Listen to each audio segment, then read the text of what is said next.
The Secret of Success, written by William Walker Atkinson, published by Utopia Academy. This is a course of 9 lessons on the subject of the application of the latent powers of the individual towards attainment of success in life. The author writes, "There is, besides the mere recital of a list of good qualities leading to success, a list with which every schoolboy and reader of the magazines is acquainted, a something else. And that something else is a suggestion that the seeker for success has a something within himself, which if expressed into activity and action, will prove of great value to him, a veritable secret of success instead of a code of rules. So therefore, do not expect to find this book a complete compendium of rules conducive to success, approved of and formulated by the successful men of the world who became acquainted with these rules only after they had attained success, and consequently had time and inclination to preach to others. This is not a book of that sort. It is quite different. We hope you will like it. It will do you good in any event." The Secret of Success. It is with some hesitation that we bring ourselves to write this little book, entitled The Secret of Success.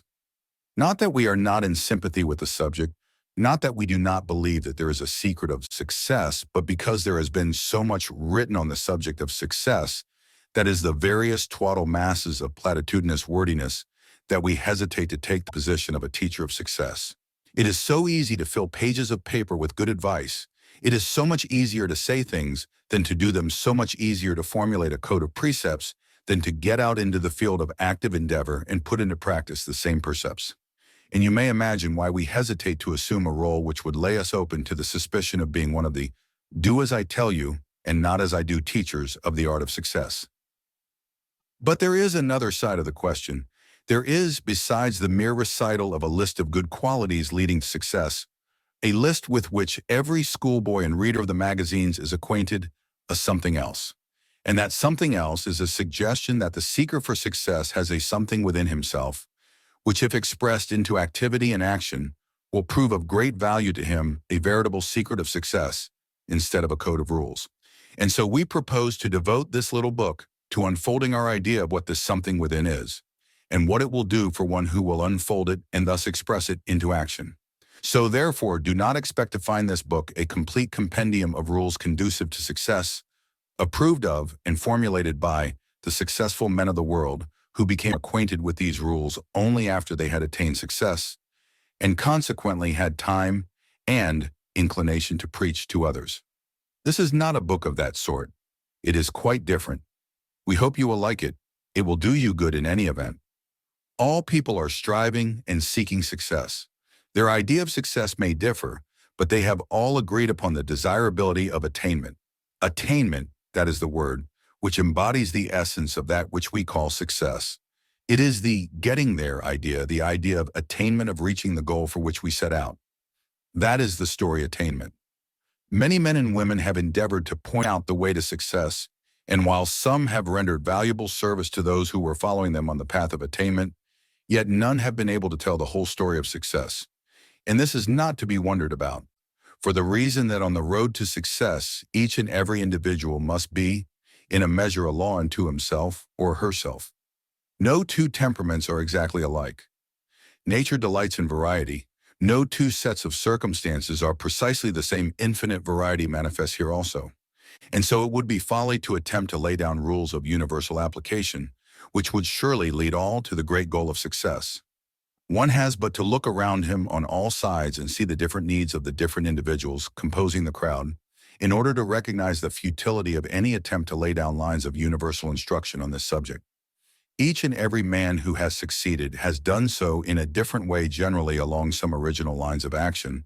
In fact, the faculty or characteristic known as individuality seems to have played an important part in the success of the majority of persons who have attained it. And individuality renders those possessing it to a marked degree to be likely to depart from any set of rules or laid out courses of action.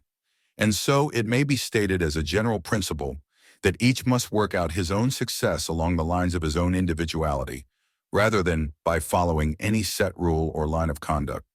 In view of what we have just said, it may seem strange that, feeling as we do, we have ventured to write a little book entitled The Secret of Success, particularly as we have started the said book by declaring the impossibility of laying down any set rules on the subject. This may seem like a paradox, but a little examination will show you that it is not so. It is true that we believe that each and every person must work out his own success along the lines of his own individuality, instead of along some cut-and-dried plan. And right here is where the secret of success comes in. Along the lines of his own individuality, we have just said, then it must follow that one must possess individuality before he may work along its lines. And in the measure that he possesses individuality, so will he possess the first prerequisite to success.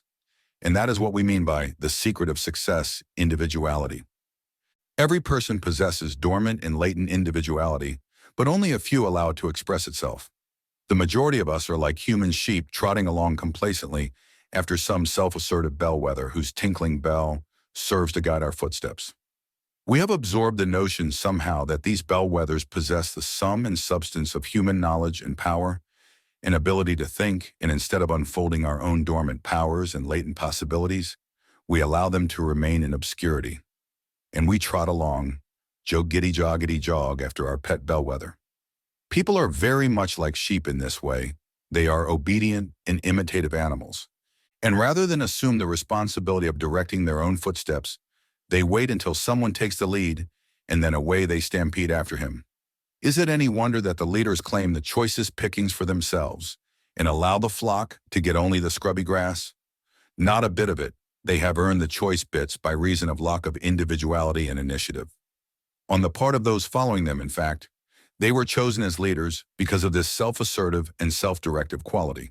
If they had stood back in a modest, mild manner, they would have been pushed aside by the flock that would disclaim them as leaders, in favor of others who knew how to push to the front. Now, in this little book, we shall not endeavor to awaken a spirit of bellwetherism in you, nor to urge you to strive to lead the flock. There is nothing in the mere leading of people other than vainglory and petty self-satisfaction. The desirable thing is to possess sufficient individuality and initiative to be your own bellwether, to be a law unto yourself, so far as other men are concerned. The great men, the strong men, care nothing for the flock, which so obediently trots along after them. They derive no satisfaction from this thing, which pleases only inferior minds, and gratifies only petty natures and ambitions. The big men, the great spirits of all ages, have derived more satisfaction from that inward conviction of strength and ability which they felt unfolding into activity within themselves, than in the plaudits of the mob or in the servility of those imitative creatures who sought to follow in their footsteps. And this thing called individuality is a real thing, inherent in each of us, and which may be developed and brought into activity in each one of us if we go about it right. Individuality is the expression of our self, that self, which is what we mean when we say I. Each of us is an individual and I, differing from every other I class in the universe so far as personal expression is concerned. And in the measure that we express and unfold the powers of that I, so are we great, strong, and successful. We all have it in us. It depends upon us to get it out into expression. And this individual expression lies at the heart of the secret of success.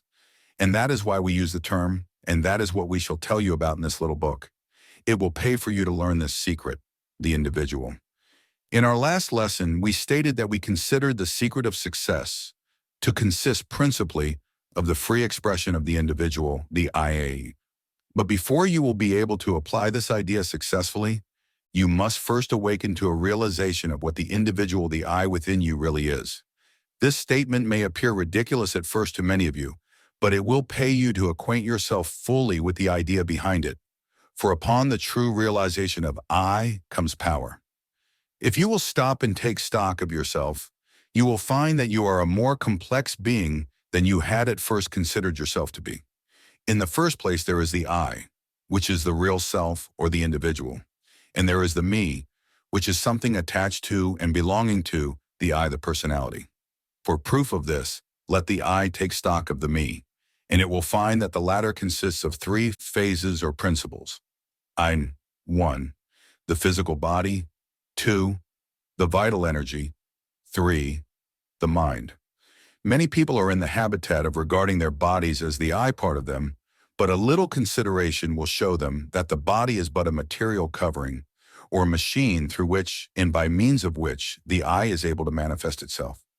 A little thought will show that one may be vividly conscious of the I am part of himself while totally oblivious of the presence of the physical body. This being so, it follows that the I is independent of the body and that the latter falls into the me classification. The physical body may exist after the I has left it. The dead body is not the I. The physical body is composed of countless particles which are changing places every moment of our lives. Our body of today is entirely different from our body of a year ago. Then comes the second principle of the me, the vital energy, or what many call life. This is seen to be independent of the body, which it energizes, but it too is transitory and changeable, and readily may be seen to be but a something used to animate and energize the body, an instrument of the Einen, and therefore a principle of the me. What then is left to the I to examine and determine its nature? The answer that comes naturally to the lips is the mind, by which I know the truth of what you have just said. But stop a moment. You have said, speaking of the mind, by which I know, have you not, in saying this, acknowledged the mind to be a something through which the I acts? Think a moment, is the mind you?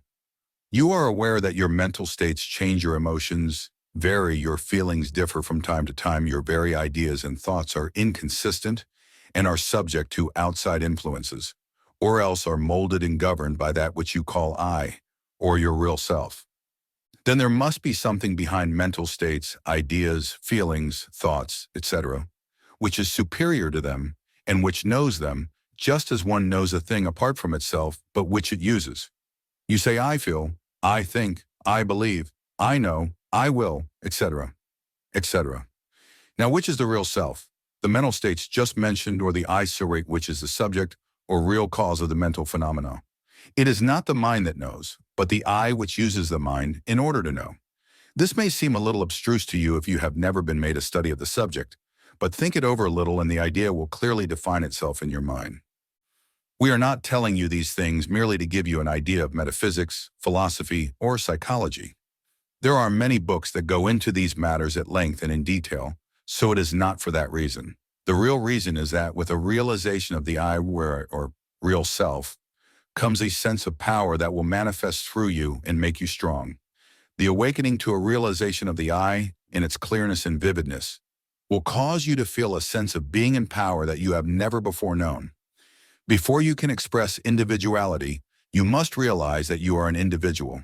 And you must be aware of this I within you before you can realize that you are an individual. The me side of you is what is called personality, to the outer appearance of yourself. Your personality is made up of countless characteristics, traits, habits, thoughts, expressions, and motions. It is a bunch of peculiarities and personal traits that you have been thinking was the real I all this time. But it is not. Do you know what the idea of personality arose from? Let us tell you.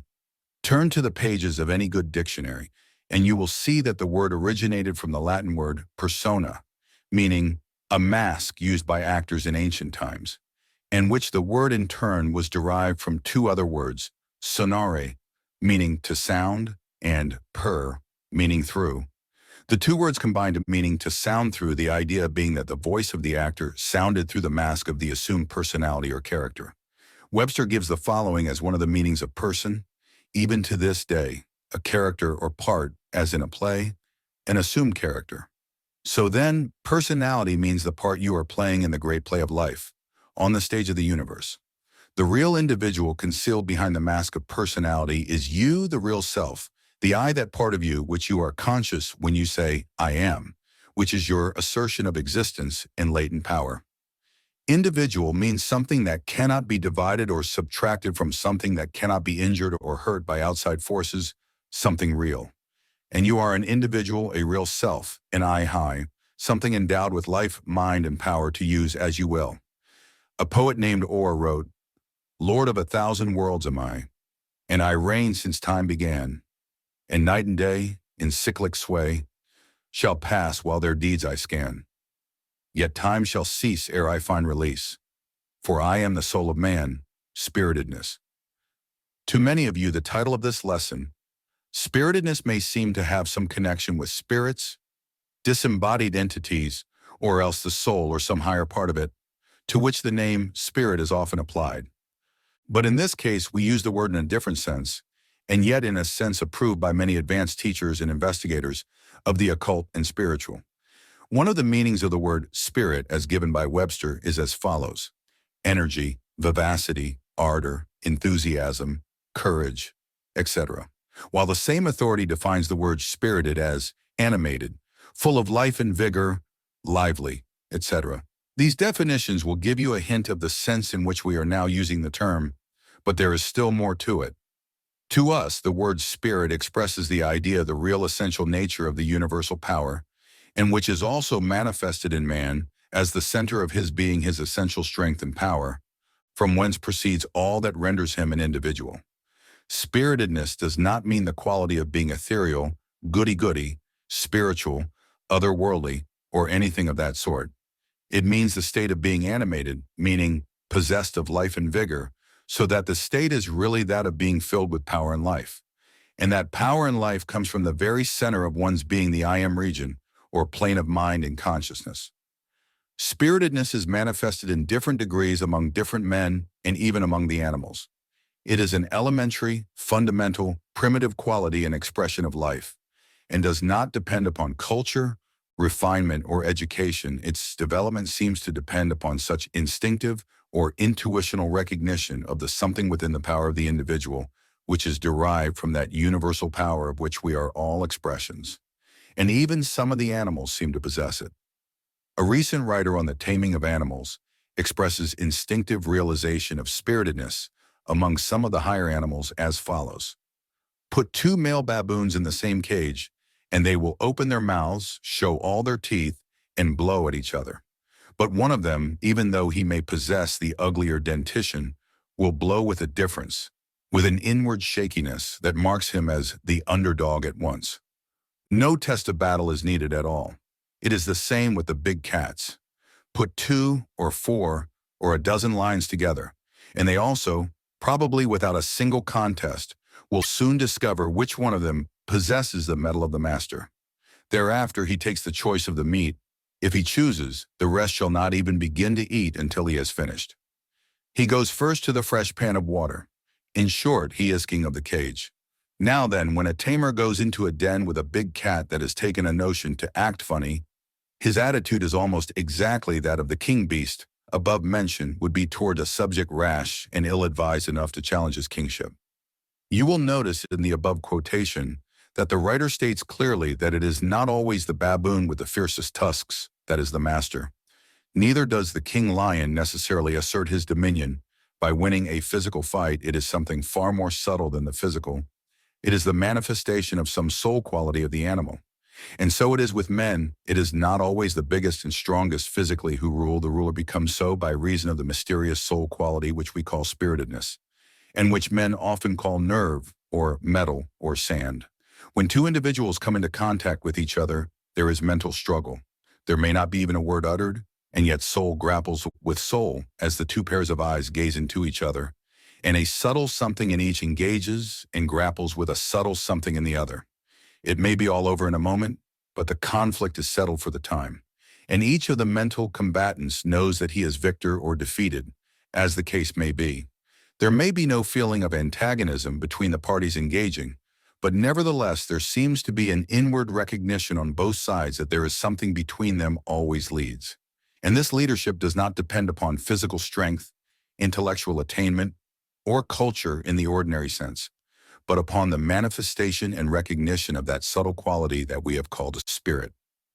People unconsciously assert their recognition of quality in themselves and others by their use of the term. We often hear of people lacking spirit, being spiritless, and of others having had their spirit broken, etc. The term is used in the sense of mettle. A mettled horse or man is high-spirited, according to the dictionaries, and the same authorities define mettlesome as full of spirit. So you see the term is used as we have employed it, but the explanation of the source of the spiritedness is not given. Breeders of thoroughbred racing horses will tell you that a horse having spirit will run a gamer race and will often outdistance and outwin a horse having higher physical characteristics, but less spirit or class. Horsemen insist that the possession of spirit in a horse is recognized by the other horses, who are affected by it and become discouraged and allow themselves to be beaten, although often they may be better racing machines physically.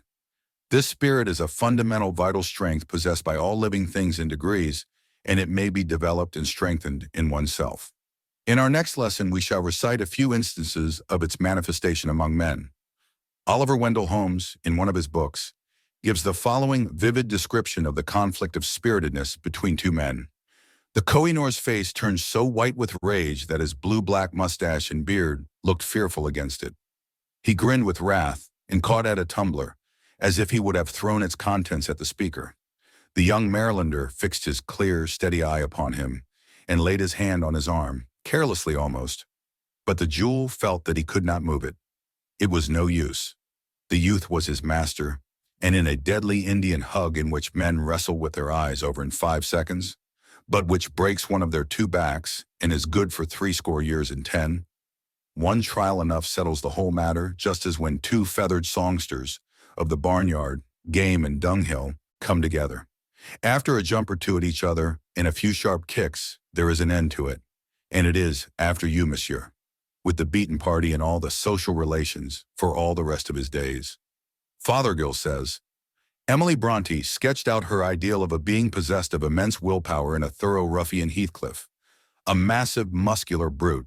Well, it was a girl's conception of a strong man, but I think I have seen some quiet, inoffensive-looking men in spectacles, who could very soon have shown the ruffian where the superiority lay. A celebrated historical example of spiritedness, under apparently overwhelming odds, is that of the interview between Hugo, Bishop of Lincoln, and Richard Coeur de Lion in the church of Roche-Dandely. In his desire to prosecute the war in Normandy, Richard demanded additional supplies and money from his barons and bishops, but Hugo refused to furnish men or money. He claimed that although the See of Lincoln was legally bound to supply men and money for military service within the 4 seas of Britain, the war in Normandy did not come under that head, and he defied the king. King Richard, called the Lion-Hearted, was a dangerous man to defy, and so when he summoned Bishop Hugo to Normandy, and the latter went forth to beard the lion in his den, few doubted the outcome, and the bishop's downfall was taken as a matter of course. When the bishop landed in Normandy, 2 friendly barons who informed him that the king was in a terrible rage against him, and who advised him to send some humble, conciliatory message to him before entering the royal presence. But the bishop refused to do this and proceeded boldly to meet his monarch. Richard was sitting at mass when the bishop entered. Hugo walked up to him and, disregarding his frown, said, "Kiss me, my lord king." Richard turned wrathfully away, withholding a salute. But Hugo, gazing into his eyes and shaking the royal shoulder vigorously, repeated his demand. "Thou hast not deserved it," roared the king in anger and chagrin. "I have," retorted Hugo, shaking the royal shoulder the harder. The king gradually dropped his eyes from those of the bishop and gave the kingly salute and kiss, and the bishop passed on calmly to take part in the service.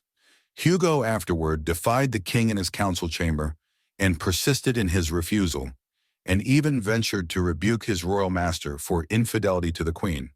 The council was astounded, for knowing Richard's courage and fiery temper, they expected to see Hugo crush in a moment, but instead he emerged the victor in the struggle of spiritedness. The historian says, "The lion was tamed for the moment.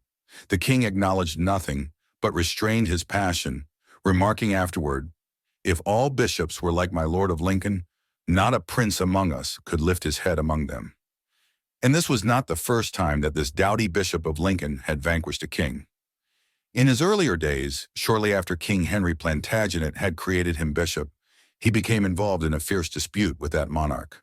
Henry was at Woodstock Park, surrounded by his courtiers, when Hugo approached. The king feigned not to see the bishop, taking no notice whatsoever of him. After a few moments of strained silence, the bishop, pushing aside a powerful earl who was seated by the king's side, took his place beside the king. The king pretended to be mending his leather glove. The bishop cheerfully and lightly said, "Your Majesty reminds me of your cousin at Falaise." Falaise was the place at which Henry's ancestor Duke Robert met Arlotta, the daughter of a tanner of leather, who bore him his illegitimate son, who was afterward known as William the Conqueror. The bishop's impudent allusion to the king's ancestry was too much for the latter, and he was badly worsted in the encounter and later acceded to the wishes of the bishop. But as Fothergill truly says, it is a great mistake to suppose that this will is disposed to air itself on all occasions. Far from it. It often has a tendency to conceal itself and is not rarely found under an exterior of much pleasantness. There are men, and women too, who present an appearance of such politeness that they seem to have no will of their own. They apparently exist merely to do what is agreeable to others. But just wait till the time comes and then the latent willpower is revealed. And we find under this velvet glove the iron hand, and no mistake about it. It is the secret of the diplomatist. Talleyrand possessed it to a remarkable degree and was a cool, bold, successful diplomat. Cavour also possessed this power and used it wisely. The blusterer and bragger are devoid of it. It is a subtle, tenuous power, resting latent beneath the surface and out of evidence, but when needed it flashes forth like the dynamic electric spark, driving all before it. It is an elemental force of irresistible power, latent powers.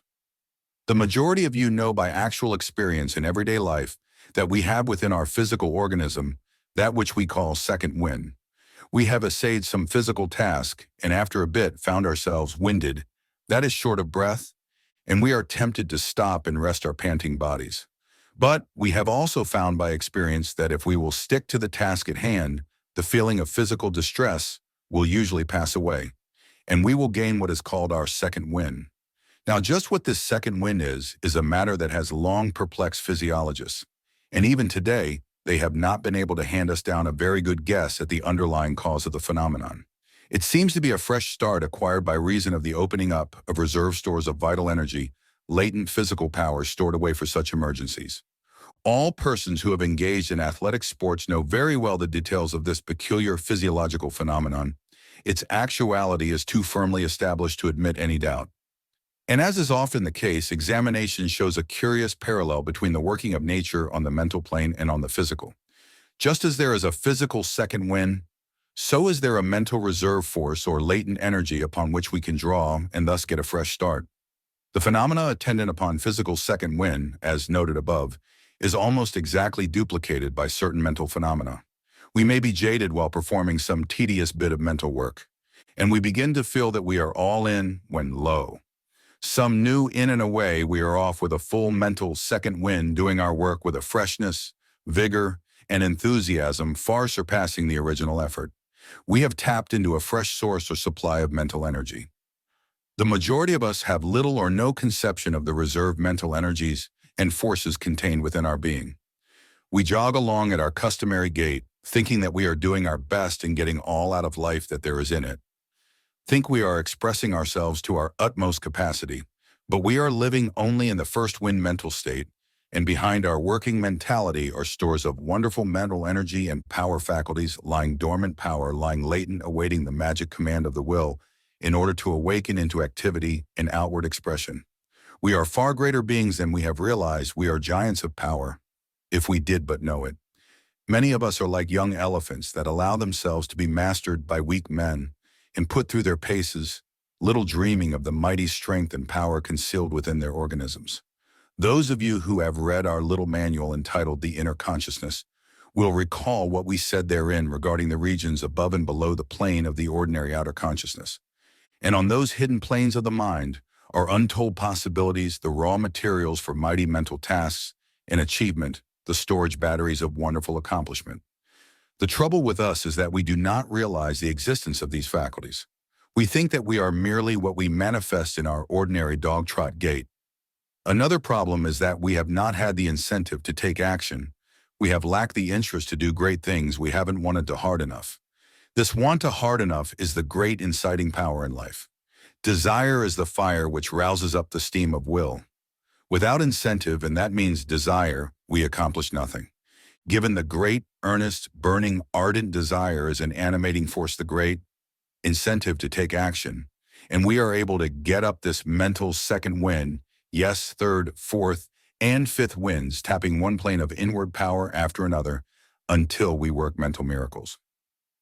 We wonder at the achievements of the great men in all walks of life, And we are apt to excuse ourselves by the sad remark that these people seem to have it in them, while we have not. Nonsense. We all have it in us to do things 100 times greater than we are doing. The trouble is not in greater than we are doing. The trouble is not in the lack of power and mental material, but in the desire and interest, an incentive to arouse into activity those wonderful storehouses of dynamic power within our mentality we fail to call into our disposal, and which is like all other natural powers and forces, eager and anxious to be manifested and expressed.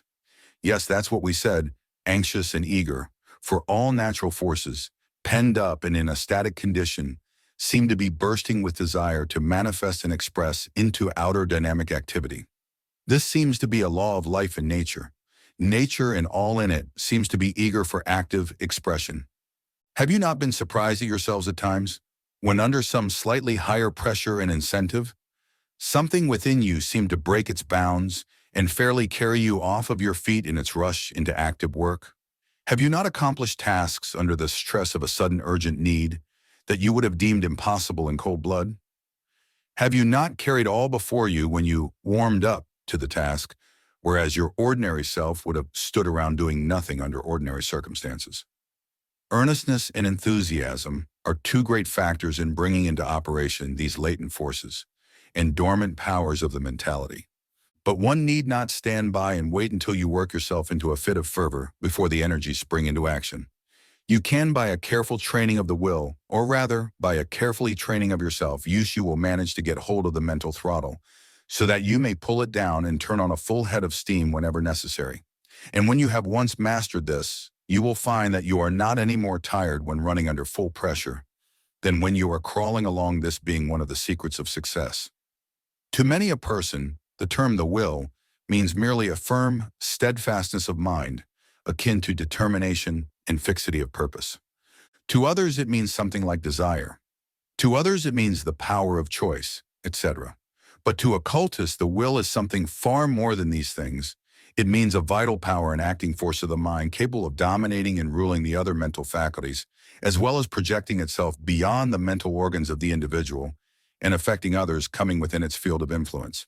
And it is in this sense that we use the word will in this lesson. We have no desire to take the reader into the dim realms of metaphysics, or even into the lighter but still arduous paths of scientific psychology, but we must acquaint him with the fact of the existence of this thing that we call willpower and its relation to the I. Of all the mental faculties or powers, that of the will is the closest to the I or ego of the person. It is the sort of power clasped in the hand of the ego. One may divorce himself in thought from the other mental faculties and states, but when he thinks of the I, he is bound to think of it as possessing that power which we call will. The will is a primal, original power of the I, which is always with it until the end. It is the force with which he rules, or should rule, his mental and physical kingdom, the power of which his individuality manifests itself upon the outside world. Desire is the great motive power inciting the will to action in life.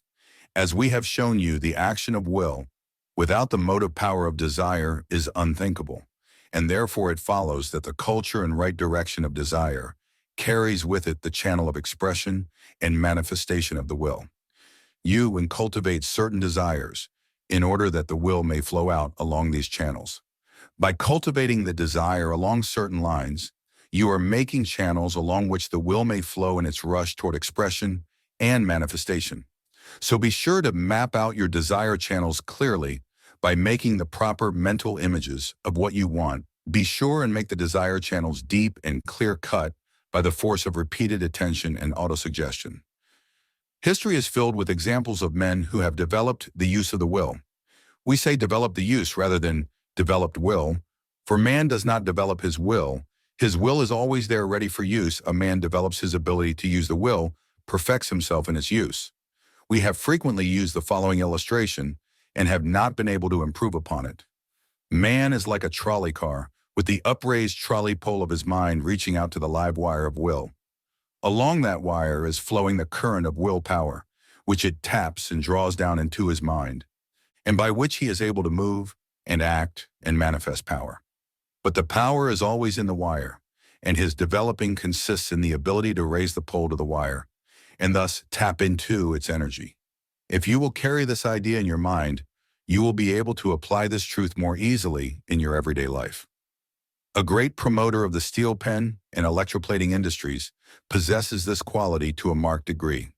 It has been said of him that he had to begin with a strong, powerful, almost irresistible will, and whoever and whatever he opposed, he surely conquered in the end.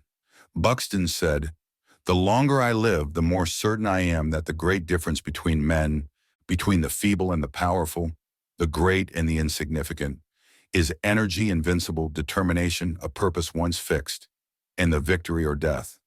That quality will do anything that can be done in this world, and no talents, no circumstances, no opportunities will make a two-legged creature a man without it."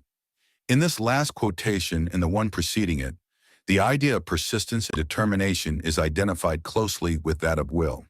And they are closely identified, the idea being that the will should be held close, fast, and steadily against the task to be accomplished, just as the steel chisel is held firmly up against the object on the lathe until its work is accomplished. It is not the mere determination or persistency that does the work. These would be of no avail unless the will were there to do the cutting and shaping. But then again, there is a double aspect of will here. The will in one phase does the work, while in another it forces the mind to hold it up against the task. So in a sense, the will is the power back of determination and persistency, as well as the force doing the work, the cutting edge of the chisel, as well as the firm hand that holds it to its work. Simpson has said, "A passionate desire and an unwearied will can perform impossibilities, or what would seem to be such, to the cold and feeble." Disraeli said, "I have brought myself by long meditation to the conviction that a human being with a settled purpose must accomplish it, and that nothing can resist a will which will stake even existence upon its fulfillment." Foster says, "It is wonderful how even the casualties of life seem to bow to a spirit that will not bow to them, and yield to subserve a design which they may, in their first apparent tendency, threaten to frustrate." When a firm, decisive spirit is recognized, it is curious to see how the space clears around a man and leaves him room and freedom. Mitchell has said, "Resolve is what makes a man manifest. Not puny resolve, not crude determination, not errant purpose, but that strong and indefatigable will which treads down difficulties and danger, as a boy treads down the heaving frostlands of winter, which kindles his eye and brain with a proud pulse. Beat toward the unattainable. Will makes men giants. So raise that mental trolley pole and touch the live wire of will." Soul Force. You often have heard the word enthusiasm used, have used it often yourself. But have you ever thought of what the word really means, from what source it originated?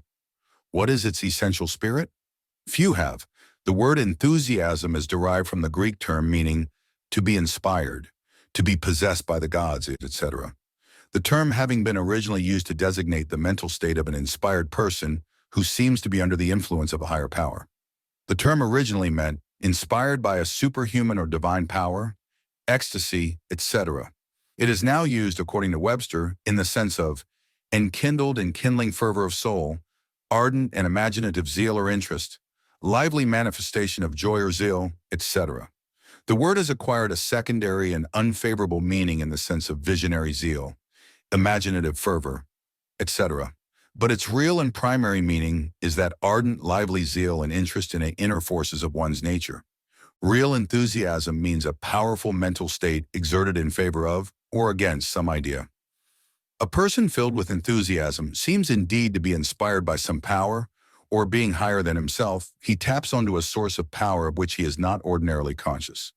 And the result is that he becomes as a great magnet, radiating attractive force in all directions and influencing those within his field of influence. For enthusiasm is contagious, and when really experienced by the individual, renders him a source of inductive power and a center of mental influence. But the power with which he is filled does not come from an outside source. It comes from certain inner regions of his mind or soul, from his inner consciousness. Those who have read our little manual entitled Inner Consciousness will readily understand from what part of the mentality such power is derived. Enthusiasm is really soul power, and when genuine is so recognized and felt by those coming within its field of influence. Oninwo, Without a certain amount of enthusiasm, no one ever has attained success and never will do so. There is no power in personal intercourse that can be compared to enthusiasm of the right sort. It comprises earnestness, concentration, and power, and there are a very few people that cannot be influenced in some degree by its manifestation by another. Few people realize the actual value of enthusiasm. Many have succeeded by reason of its possession, and many have failed by reason of its lack. Enthusiasm is the steam that drives our mental machinery, and which indirectly thus accomplishes the great things in life. You cannot accomplish tasks properly yourself unless you manifest a degree of interest in them. And what is enthusiasm but interest plus inspiration, inspired interest? That's what enthusiasm is. By the power of enthusiasm, the great things of life are brought to expression and accomplishment. Enthusiasm is not a thing which some possess and others lack. All persons have it potentially, but only a few are able to express it. The majority is afraid to let themselves feel a thing, and then to let the feeling express itself in powerful action, like the steam in an engine. The majority of persons do not know how to get up the steam of enthusiasm. They fail to keep the fires of interest and desire kindled under their mental boiler, and the consequence is they fail to get up the steam of enthusiasm. Enthusiasm may be developed by cultivating interest and love of your task. Interest, confidence, and desire arouse enthusiasm, and it remains for you to either concentrate it so that its effect will be directed straight toward the object, person, or thing that you wish to move, or else allow it to dissipate itself in the air without result. Like steam, enthusiasm may be dissipated or used by concentrated direction. It produces results, and by foolish waste and dissipation, it fails to do so. The more interest you take in a thing, the greater does your confidence and desire grow, and from these arise the steam of enthusiasm. So remember always that interest is the mother of enthusiasm. The enthusiastic man naturally tends toward the optimistic frame of mind, and by doing so, he diffuses an atmosphere of confident, cheerful expectation around him, which tends to inspire confidence in others, and which aids him in his endeavors.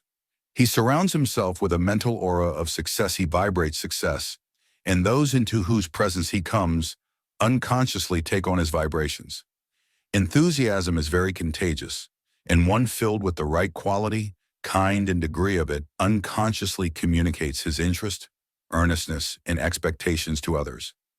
Enthusiasm plays an important part in that which is called personal magnetism. It is a live, warm, vital mental quality, and it quickens the pulse of the one using it and those who are affected by it. It is different from the cold-blooded indifference that one meets with so often in business, and which causes many a sale to be lost, and many a good thing to be turned down. The man who lacks enthusiasm is robbed of more than half his force of personal influence. No matter how good his arguments may be, no matter how meritorious his proposition may be, unless he possess the warm, vital quality of enthusiasm, his efforts are largely wasted and his result impaired. Think over the salesmen who have approached you and remember how some of them produce the chilling effect of a damp cellar upon you, while others cause you to sit up and take notice in spite of yourself by reason of their earnest interest and enthusiasm. Analyze the impression produced upon you by the different people with whom you have come in contact, and then see how great an influence enthusiasm exerts. And then remember the effect it produces upon yourself when you feel it. Enthusiasm is mental steam, remember that. A few days ago, there was erected a tablet in one of the great colleges of the land as a memorial to a former student in its halls. This young man saved the lives of 17 people during a great storm on the lake. He swam out after them, one by one, and brought them all in alive. He fainted away from exhaustion, and when he recovered consciousness, his first words were, "Boys, did I do my best?" The words of this young man express the great question that should urge every true seeker after success to so live and act that he may be able to answer it in the affirmative. It is not so much a question of, did I do so much, or did I do as much as someone else, as it is a matter of, did I do my best? The man who does his best is never a failure.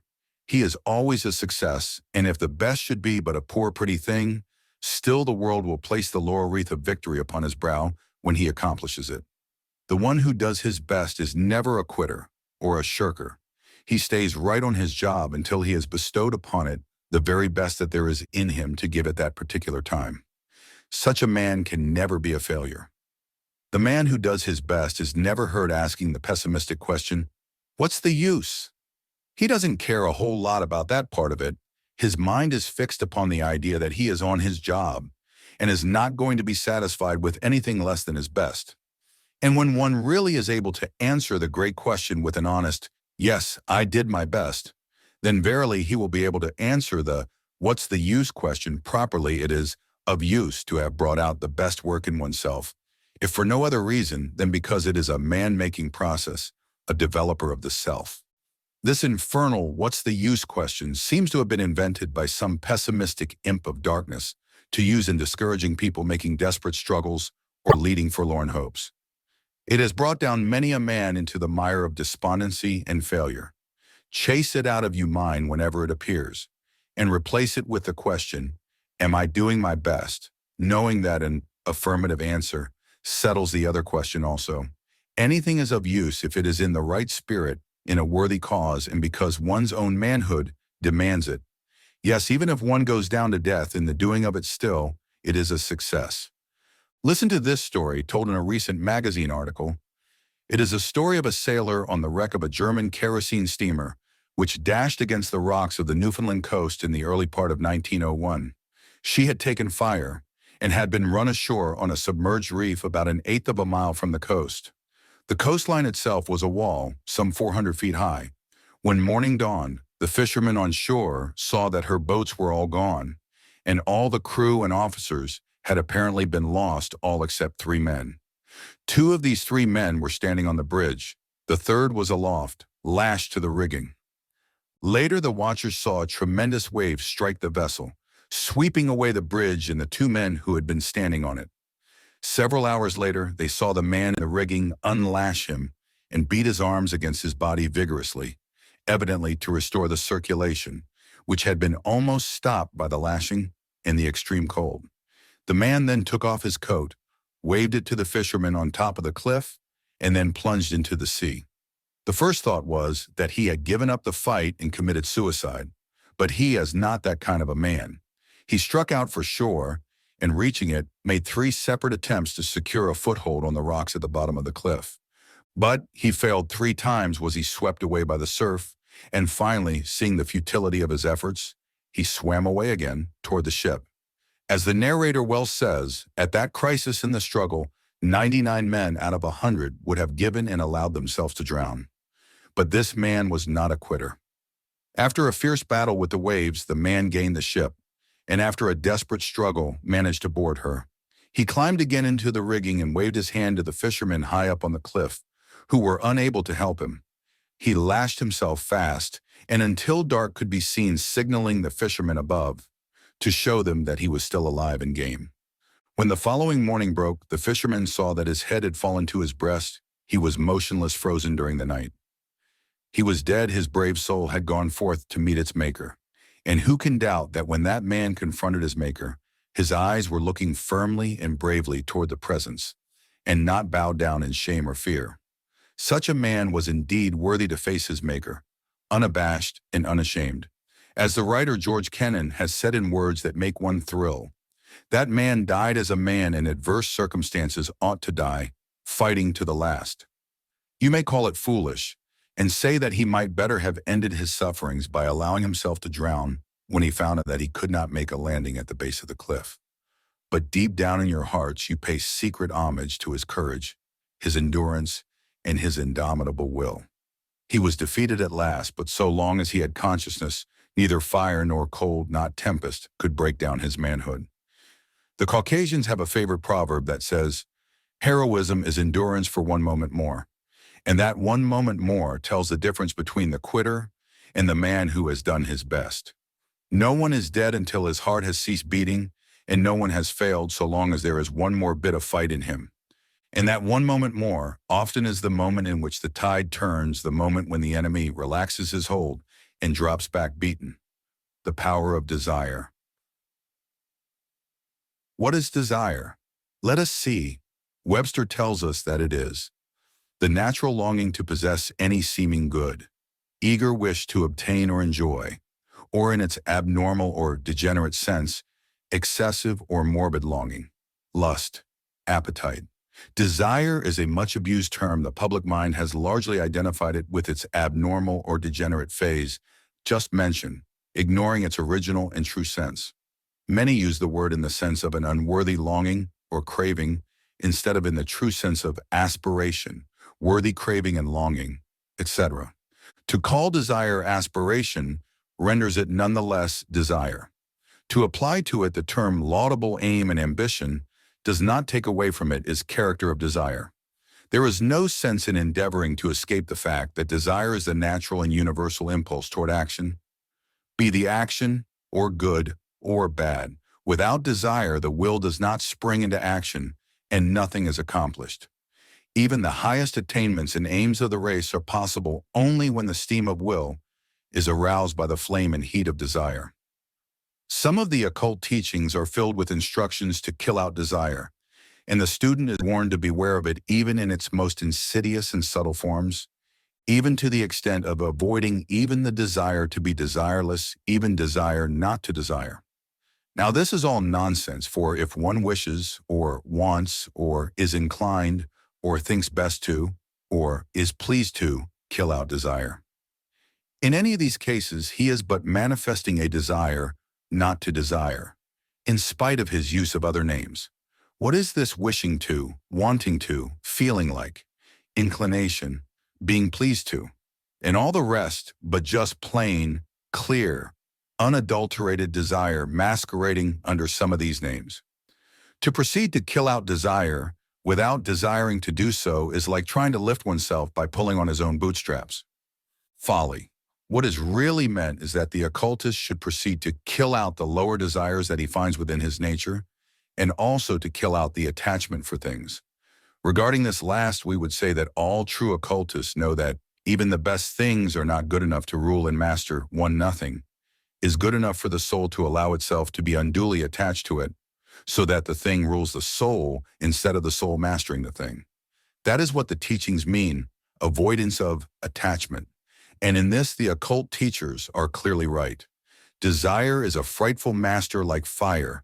It sweeps away the supports of the soul, leaving nothing but smoldering ashes. But also, like fire, desire is a splendid servant, and by its harnessed power, we are able to generate the steam of the will and activity, and to accomplish much in the world. Without proper desire, the world would be without activity. So do not make the mistake of using desire any more than you would refuse to use fire. But in both cases, keep the mastery in your own hands, and avoid allowing the control to pass from you to desire. Desire is the motivating force that runs the world, as little as we care to admit it in many cases. Look around you and see the effects of desire in every human act, good or bad. As a writer has said, every deed that we do, good or bad, is prompted by desire. We are charitable because we desire to relieve our inner distress at the sight of suffering, or from the desire of sympathy, or from the desire to be respected in this world, or to secure a comfortable place in the next.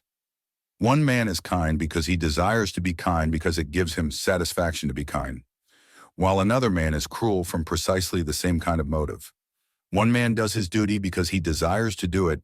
He obtains a higher satisfaction from duty well done than he would from the neglecting of it in accordance with some weaker desires. The religious man is religious because his religious desires are stronger than his irreligious ones, because he finds a higher satisfaction in religion than in the pursuits of the worldly minded. The moral man is moral because his moral desires are stronger than his immoral ones. He obtains a greater satisfaction in being moral than in being the contrary. Everything we do is prompted by desire in some shape or form, high or low. Man cannot be desireless and act in any way. Desire is the motivating power behind all actions. It is a natural law of life. Everything from the atom to the monad, from the monad to the insect, from the insect to man, from man to nature, acts and does things by reason of the power and force of desire, the animating motive. All the above at the first glance would seem to make of man a mere machine, subject to the power of any stray desire that might happen to come into his mind. But this is far from being so. Man acts not upon every desire, but upon the strongest desire, or the average of his strongest desires. This average of desires is that which constitutes his nature or character. And here is where the mastery of the I comes in. Man need not be a slave or creature of his desires if he will assert his mastery. He may control, regulate, govern, and guide his desires in any directions that he pleases. Nay more, he may even create desires by an action of his will, as we shall see presently.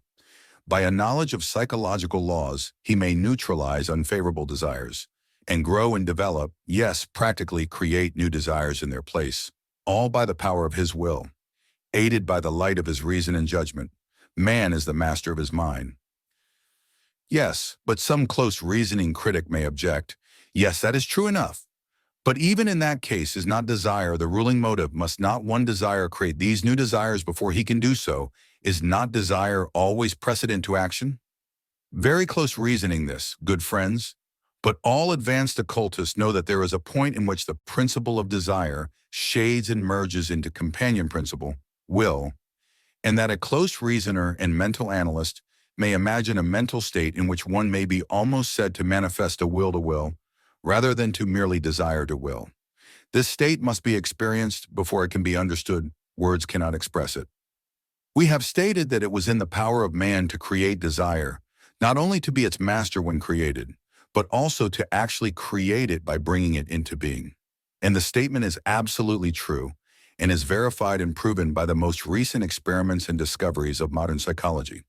Instead of man being a creature of desire, and this indeed he is in many cases, he may become master of desire and even a creator of it. By knowledge and will, he may reverse the ordinary order of things, and displacing the intruder from the throne, he may seat himself there in his rightful place, and then bid the late occupant do his will and obey his bidding. But the best way for the new occupant of the throne to bring about a reorganized court is to dismiss the old objectionable creatures of his mind and create new ones in their places. And here is how it may be done. In the first place, one must think carefully over the tasks that he wishes to accomplish. Then, using his judgment carefully, judicially, and impartially and personally, so far as is possible, he must take mental stock of himself and see in what points he is deficient, so far as the successful accomplishment of the task is concerned. Then let him analyze the task before him in detail, separating the matter into as many clear defined divisions as possible, so that he may be able to see the thing as it is, in detail as well as in its entirety. Then let him take a similar inventory of the things which seem necessary of the accomplishment of the task, not the details that will arise only as the work progresses day by day, but the general things which must be done in order that the task is brought to a successful conclusion.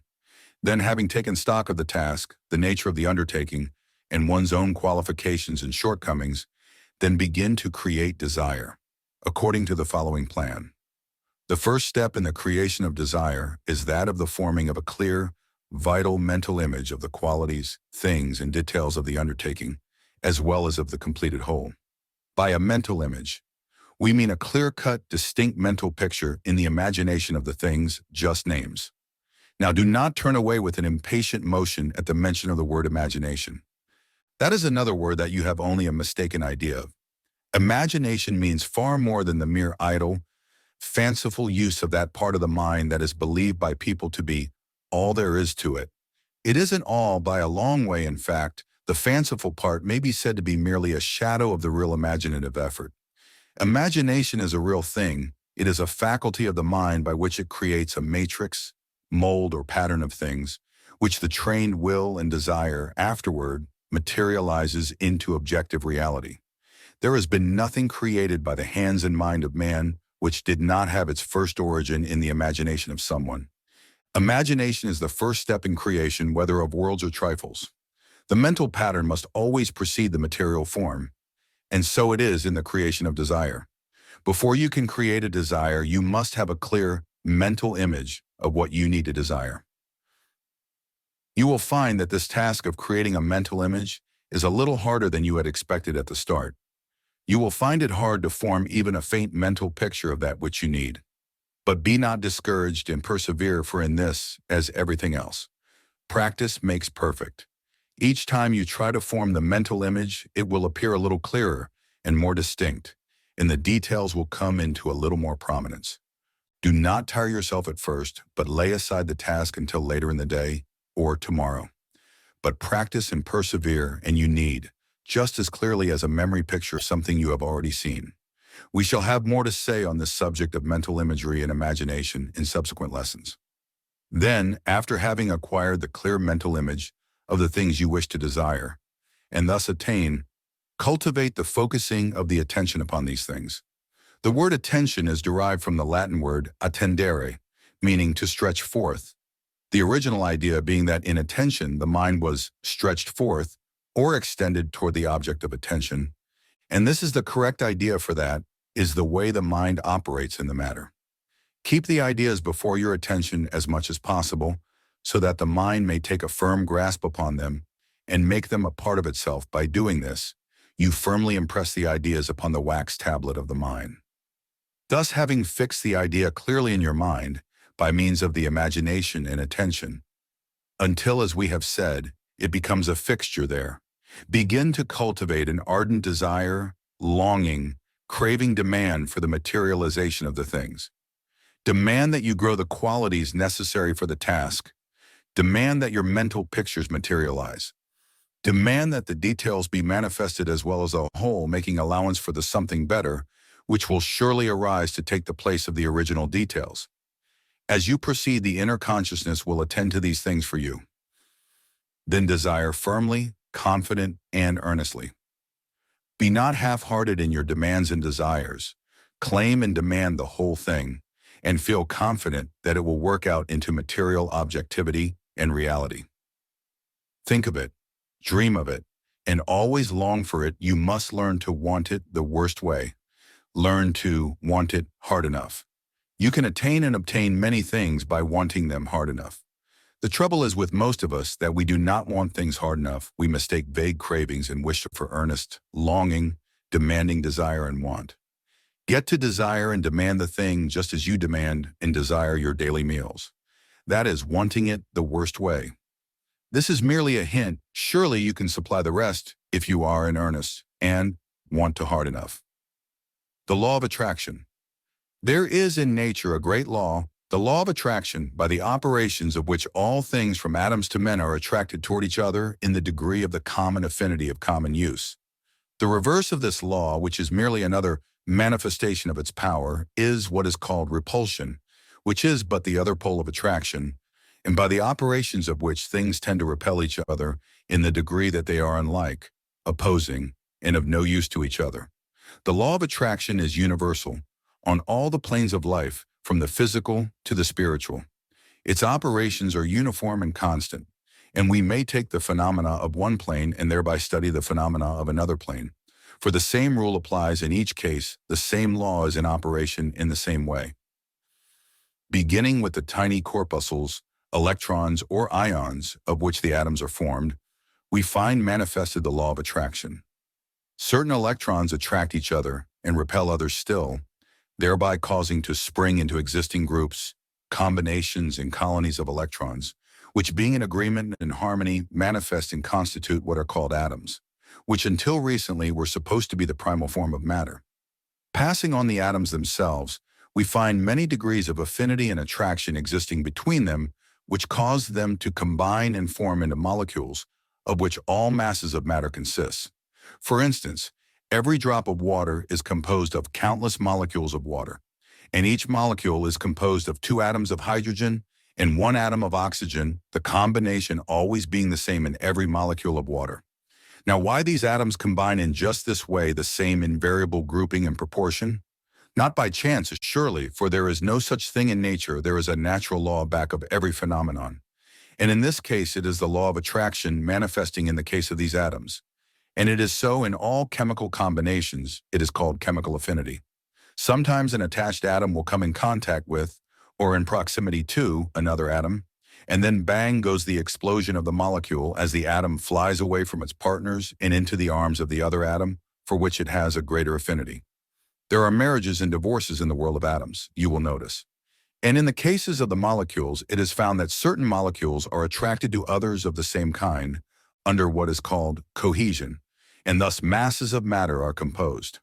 A piece of gold, silver, tin, glass, or other form of matter is composed of countless molecules held together tightly by cohesion. And this cohesion is merely another form of the law of attraction, the same that draws all things together. And underlying the law of attraction is to be found our old principle of desire and will.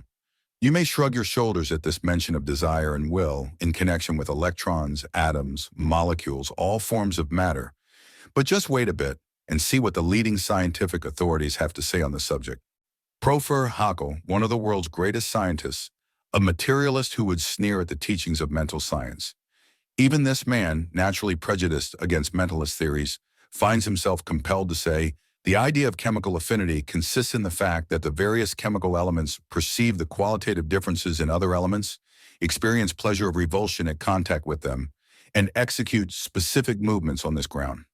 He also positively and distinctly states that in the atoms there must be something corresponding to desire for contact and association with other atoms, and will to enable the atom to respond to the desire law is constant throughout nature, from atom to man, physical, mental, and spiritual.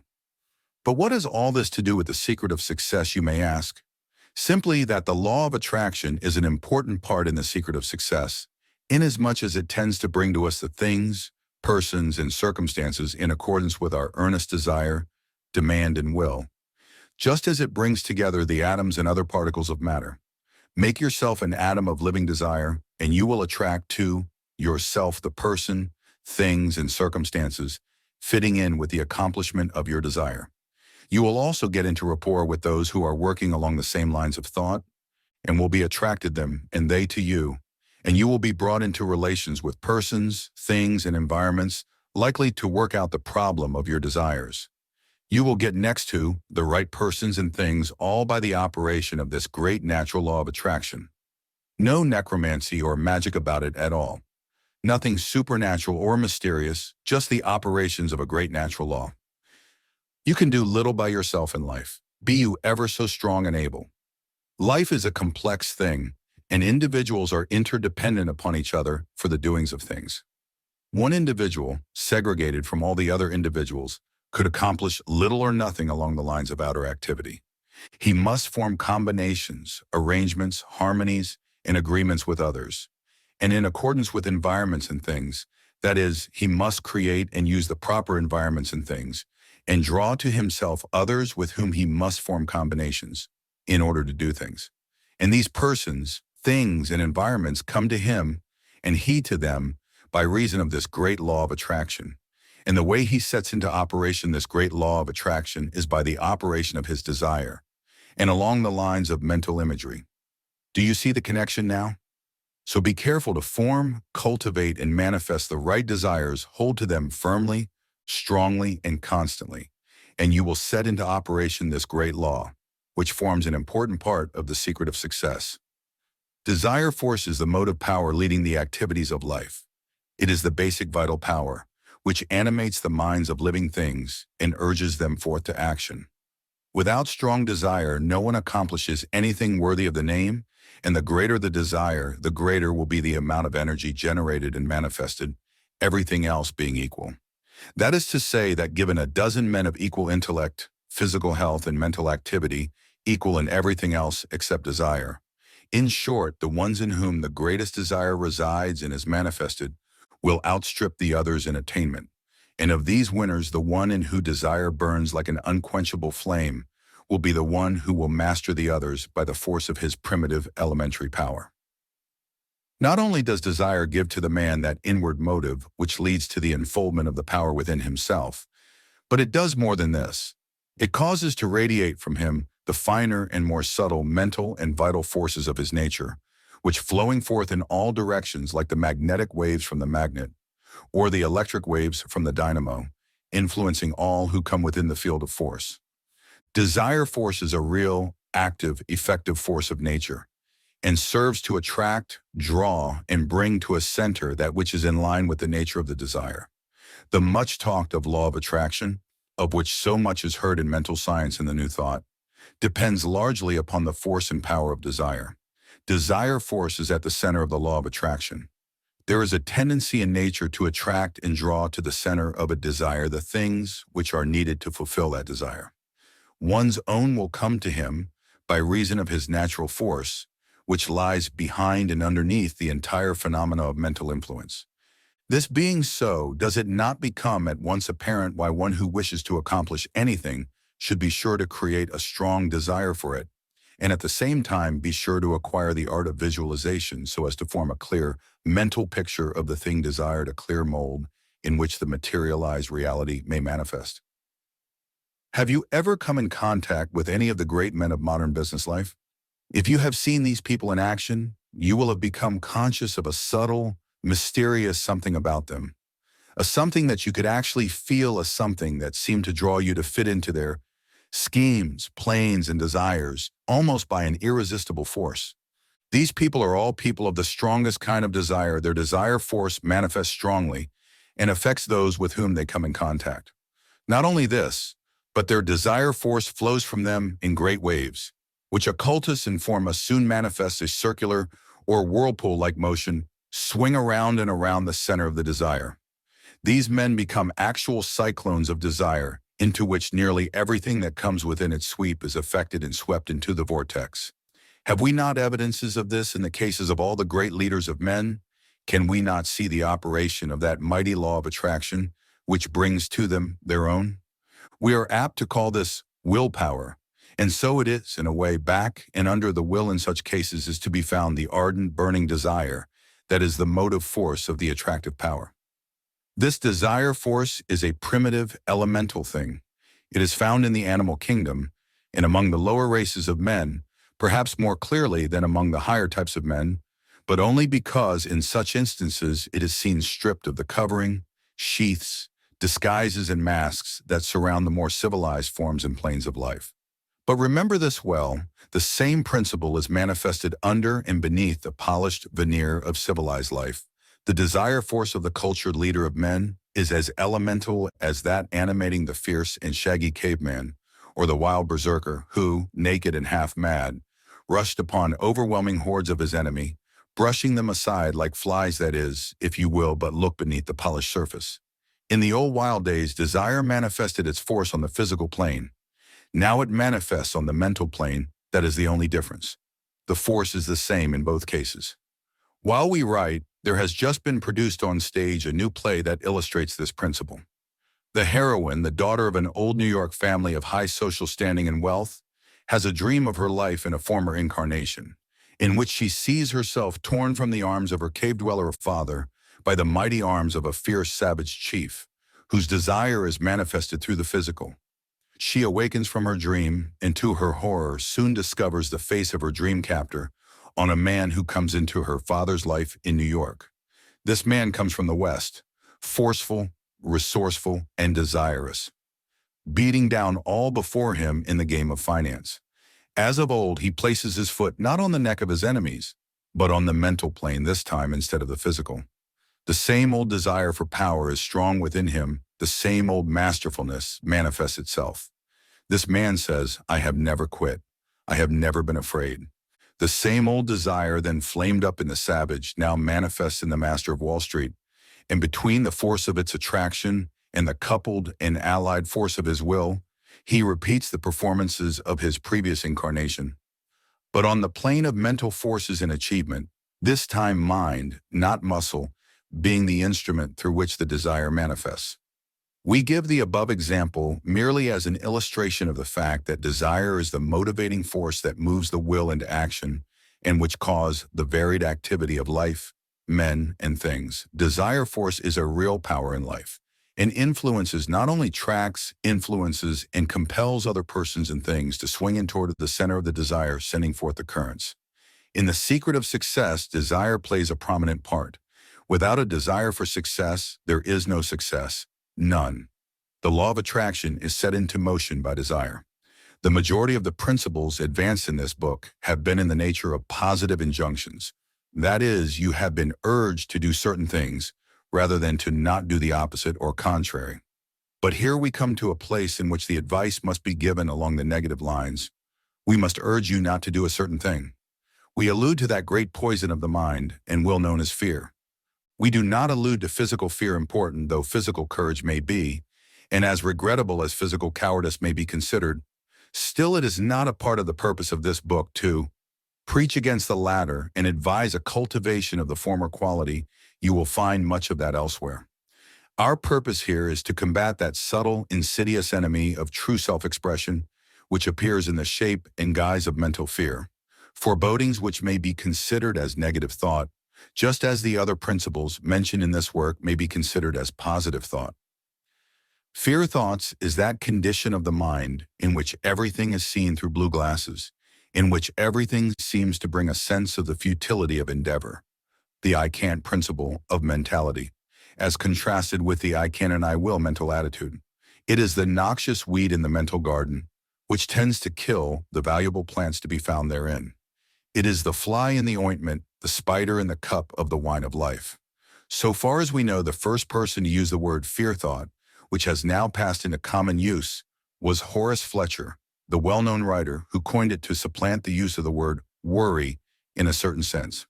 He had pointed out that anger and worry were the two great hindrances to a well-balanced, advanced, and progressive mentality, but many misunderstood him and urged that to abolish worry meant to cease taking any consideration of the morrow, a lack of common prudence and forethought.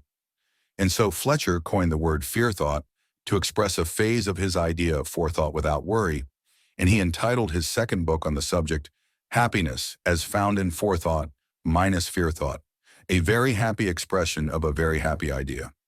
Fletcher also was the first to advance the idea that fear was not a thing in itself, but merely an expression of fear thought, a manifestation of the state of mind known as fear thought. He and others who have written on the subject have taught that fear might be abolished by the practice of abolishing fear, thought from the mind by driving it out of the mental chamber, and the best teachers have taught that the best way to drive out fear, or any other undesirable mental state, was by cultivating the thought of the opposite quality of mind, by compelling the mind to dwell upon the mental picture of the desirable quality, and by the appropriate autosuggestions. The illustration has often been stated that the way to drive darkness from a room is not to shovel it out, but to throw open the shutters and let the sunlight stream in. And that is the best way to neutralize fear thought. The mental process has aptly been spoken of as vibrations, a figure that has a full warrant in modern science. Then, by raising the vibration to the positive pitch, the negative vibrations may be counteracted. By cultivating the qualities recommended in the other lessons of this book, fear thought may be neutralized. The poison of fear thought is insidious and subtle, but it slowly creeps through the veins until it paralyzes all useful efforts and action, until the heart and brain are affected and find it difficult to throw it off. Fear thought is at the bottom of the majority of failures and going down in life. As long as a man keeps his nerve and confidence in himself, he is able to rise to his feet after each stumble and face the enemy resolutely, but let him feel the effects of fear thought to such an extent that he cannot throw it off, and he will fail to rise and will perish miserable. There is nothing to fear except fear, has well been said. We have spoken elsewhere about the law of attraction, which operates in the direction of attracting to us that which we desire. But there is a reverse side to this. It is a poor rule that will not work both ways. Fear will set into motion the law of attraction just as well as desire. Just as desire draws to one the things he pictures in his mind as the desired thing, so will fear draw to him the thing pictured in his mind as the thing feared. The thing that I feared hath befallen me. And the reason is very simple, and the apparent contradiction vanishes when we examine the matter. What is the pattern upon which the law of attraction builds under the force of desire? The mental image, of course, and so it is in the case of fear the person carries about the mental image or haunting picture of the feared thing, and the law of attraction brings it to him just as it brings the desired thing. Did you ever stop to think that fear was the negative pole of desire? The same laws work in both cases. So avoid fear thought as you would the poisonous draught that you know would cause your blood to become black and thick, and your breathing labored and difficult. It is a vile thing, and you should not rest content until you have expelled it from your mental system. You can get rid of it by desire and will, coupled with the holding of the mental image of fearlessness. Drive it up by cultivating its opposite. change your polarity, raise your mental vibrations. Someone has said, there is no devil but fear, then send that devil back to the place where he properly belongs. For if you entertain him hospitably, he will make your heaven a hell in order that he may feel at home. Use the mental big stick on him. Personal magnetism. We hear much about personal magnetism these days. It is a peculiar quality of the mental being of the individual that serves to bring other persons into a mood or state of mind sympathetic with that of the magnetic person. Some men have this quality developed to a wonderful extent and are able to bring about a harmonious agreement on the part of other persons in a short time, while others are almost entirely deficient in this respect, and their very presence tends to arouse antagonism in the minds of others. The majority of people accept the idea of personal magnetism without question, but few will agree upon any theory attempting to account for it. Those who have studied the matter carefully know that the whole thing depends upon the mental states of the individual and upon his ability to cause others to catch his mental vibrations. This catching is caused by what is known as mental induction. Induction, is that property or quality or process by which one body having electrical or magnetic polarity produces it in another without direct contact. And mental induction is a manifestation of similar phenomena on the mental plane. People's mental states are catching or contagious, and if one infuses enough life and enthusiasm into his mental states, they will affect the minds of persons with whom they come in contact. We have explained this matter in detail in the little book of this series entitled Mental Influence. It seems to us that the prime factor in successful mental induction, or manifestations of personal magnetism, is enthusiasm. In another lesson in this book, we have told you about enthusiasm, and when you think of personal magnetism, it will be well for you to read what we have said about enthusiasm also. Enthusiasm gives earnestness to the person, and there is no mental state so effective as earnestness. Earnestness makes itself felt strongly, and will often make a person give you attention in spite of himself. Walter D. Moody, a well-known writer on the subject of salesmanship, says truthfully, "It will be found that all men possessed of personal magnetism are very much in earnest. Their intense earnestness is magnetic." And nearly every student of the subject has noted this fact. But the earnestness must be more than a firm, confident, honest belief in the thing being presented to the attention of the other person. It must be a live, contagious earnestness, which can best be described as enthusiastic earnestness. That's the term. This enthusiastic earnestness has much emotion in it. It appeals to the emotional side of human nature, rather than to the thinking, reasoning side. And yet an argument based upon reason and conducted upon logical principles may be presented with enthusiastic earnestness with much greater effect than if the appeal to the reason is conducted in a cold, unemotional way. The average person is so constituted mentally that he thaws out under a manifestation of live, enthusiastic feeling under the term of personal magnetism. The feeling side of mentality is as important as the thinking side, and it is far more common and universal, for the majority of people really think very little, while everyone feels. A writer in the early 70s of the last century said, "All of us emit a sphere, aura, or halo, impregnated with the very essence of ourselves. Sensitive knows it. So do our dogs and other pets. So does a hungry lion or tiger. Aye, even flies, snakes, and the insects, as we know to our cost. Some of us are magnetic, others not. Some of us are warm, attractive, love-inspiring, and friendship-making, while others are cold, intellectual, thoughtful, reasoning, but not magnetic. Let a learned man of the latter type address an audience, and it will soon tire of his intellectual discourse, and will manifest symptoms of drowsiness. He talks at them, but not into them. He makes them think, not feel, which is most tiresome to the majority of persons. And few speakers succeed who attempt to merely make people think they want to be made to feel. People will pay liberally to be made to feel or laugh, while they will begrudge a dime for instruction or talk that will make them think. Pitted against a learned man of the type mentioned above, let there be a half-educated but very loving, ripe, and mellow man, with but 9/10 of the logic and erudition of the first man. Yet such a man carries along his crowd with perfect ease, and everybody is wide awake, treasuring up every good thing that falls from his lips. The reasons are palpable and plain. It is heart against head. soul against logic, and is bound to win every time. If you will notice the man and woman who are considered the most magnetic, you will find that almost invariably they are people who have what is called soul about them, that is, they manifest and induce feeling or emotion.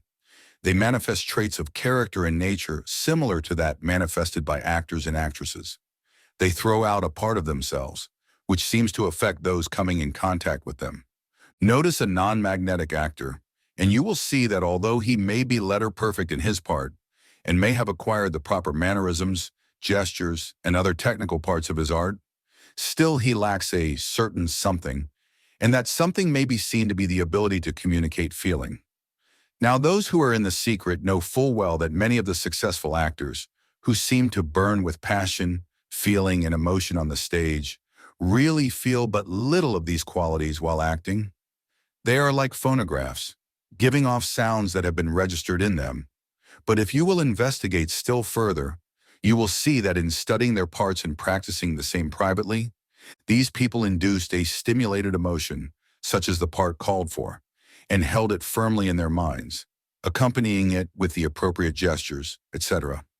Until it became firmly set, they're impressed upon the tablets of the mentality, as the record of a phonograph is likewise impressed upon the wax. Then, when afterward they played the part, the outward semblance of the feelings, with emotions, gestures, emphasis, etc., reproduced itself and impressed the audience. It is said that if an actor allows himself to be actually carried away with his part so that he feels the same keenly, the result will not be advantageous, for he is overcome with the feeling and its effect is upon himself rather than upon his audience. The best result is said to be obtained when one has first experienced and felt the emotion, and then afterward reproduces it in the manner above stated, without allowing it to control him. We mention the above facts for the use of those who do not naturally possess the faculty or quality of personal magnetism to the required degree. Such people will find it to their advantage to endeavor to work up the desired feeling of enthusiastic earnestness in private, fixing the mental impression by frequent private rehearsals and practice until it becomes registered in their habit mind to be reproduced upon occasions when needed. Be a good actor, that is the advice in such cases. And remember this, that frequent practice and private rehearsal makes the good actor. It is a far better thing to be able to induce feeling and enthusiasm in this way, rather than be lacking of it, on the one hand, or to be an emotional inebriate on the other hand. One may be rationally enthusiastically earnest, without being filled full of slushy gush or maudlin emotionalism. We think that the careful student will see just what is meant here, and will not misunderstand us. And remember that through this repeated acting, the desired quality will often become real and natural. Attractive personality. We have explained in our lesson on individuality that what is known as the personality was not the real I of the individual, but that instead it formed the me part of oneself, the outward appearance of the individual.